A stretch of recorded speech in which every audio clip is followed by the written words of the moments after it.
شیخ mushroom ایک ہوتا جو سبزی بنتا اس کا، تو کیا وہ مشروم کھانا سنت ہے کیا؟ اس کے بارے میں جانکاری لینی تھی، جیسا ہوگا بتائیں جلدی ڈیٹیل میں، جزاکم اللہ خیر اللہ۔ مشروم کو عربی زبان میں الکمات کہتے ہیں، اور اردو میں اسے سانپ کا چھتا بھی کہیں کہیں پر کہا جاتا ہے، اور کھمبے بھی کہتے ہیں۔ اس حوالے سے واقعی صحیح بخاری اور مسلم کی حدیث میں آیا ہے، اللہ کے نبی صلی اللہ علیہ وسلم نے بیان فرمایا کہ الکمات من المن وماؤها شفاء للعین، کہ یہ سانپ کا چھتا جس کو کہا جاتا ہے کہ یہ من کی ایک قسم ہے، اور اس کا پانی آنکھ کے لیے شفا رکھتا ہے، یا اس میں آنکھ کے لیے شفا ہے۔ بنو اسرائیل پر اللہ رب العالمین کی جو بہت ساری نعمتیں تھیں، ان میں سے ایک نعمت یہ بھی تھی کہ میدان تیہ میں اللہ رب العالمین نے کھانے کے طور پر ان کو من و سلوہ عطا فرمایا تھا۔ اللہ تعالیٰ نے کھمبی کو روٹی کے طور پر اتارا تھا، اور ان کا سالن سلوہ ہوا کرتا تھا جو گوشت کے قائم مقام تھا، اور پھر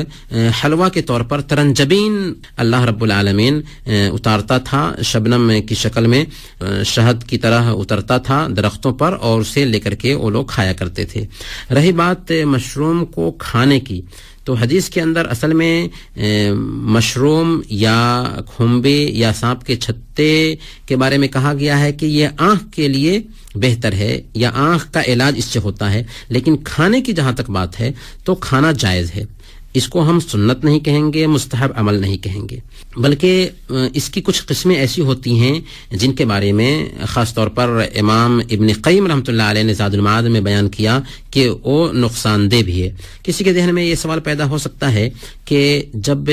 یہ من میں سے ہے تو نقصان دہ کیسے ہوگا؟ جی ہاں، اس کا تفصیلی جواب حافظ ابن قیم رحمۃ اللہ علیہ نے زاد المعاد میں دیا ہے، جس کا خلاصہ یہ ہے کہ اللہ تعالیٰ نے اپنی تمام پیدا کی ہوئی چیز کو عمدگی کے ساتھ میں تو پیدا کیا، اور اس کو جس مقصد کے تحت پیدا کیا تھا اس سے وہ مقصد حاصل ہوتا رہا، لیکن زمانہ گزرنے کے ساتھ ساتھ ماحول کے اثرات کی وجہ سے، یا دوسری چیزوں کے ملنے کی وجہ سے، یا کسی بھی سبب سے ان کے اندر آفتیں آتی گئیں، بیماریاں پیدا ہونے لگیں، اور وہ اپنی اصلی پیدائش کے وقت میں جو تھی اس کے اندر خرابی آتی گئی۔ اور خود اللہ رب العالمین نے اس کی طرف اشارہ بھی فرمایا ہے کہ ظہر الفساد فی البر والبحر بما کسبت ایدی الناس، کہ خشکی اور تری میں لوگوں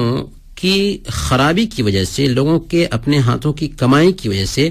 فساد پیدا ہو گیا۔ چنانچہ جب لوگوں میں ظلم عام ہو جاتا ہے، فسق و فجور عام ہو جاتا ہے، تو ان کے کھانوں اور پھلوں میں بھی بیماری اور آفتیں آنے لگتی ہیں۔ ابن قیم رحمۃ اللہ علیہ کی بات ختم ہوئی، گویا کہ اگر ہم اس کو کھاتے ہیں تو ہمارے لیے کھانا جائز ہے، اس میں کوئی حرج کی بات نہیں، لیکن اس کو سنت نہیں کہا جا سکتا۔ رہی بات حدیث میں جو نقطہ بیان کیا گیا ہے وہ یہ ہے کہ جو کوئی بھی من یا کھمبے یا سانپ کے اس چھتے کے پانی سے آنکھ کا علاج کرنا چاہتا ہے تو واقعی اس میں شفا ہے، اور یہ اللہ کے نبی صلی اللہ علیہ وسلم کا طبی معجزہ ہے کہ کھمبے کا پانی آنکھ کے لیے شفا ہے، اور یہ ایک حقیقت ہے۔ بہت سارے پرانے اور نئے ڈاکٹرز نے بھی اس کی تائید کی ہے، خود ابو علی سینا کی کتاب القانون ہے، اس کے اندر بھی اس کا ذکر کیا گیا ہے کہ واقعی کھمبے اس کا پانی آنکھ کے لیے بہت مفید ہے۔ اب استعمال کیسے کیا جائے گا اسے؟ تو اس حوالے سے کہا یہ جاتا ہے کہ اس کے خالص پانی کو نچوڑ کر کے پکا لیا جائے، پھر اسے استعمال کیا جائے، کیونکہ آگ پر پکانے سے اس کے اندر نرمی پیدا ہو جاتی ہے، اور اس کے جو فضلات اور نقصان دہ مادے ہوتے ہیں وہ نکل جاتے ہیں۔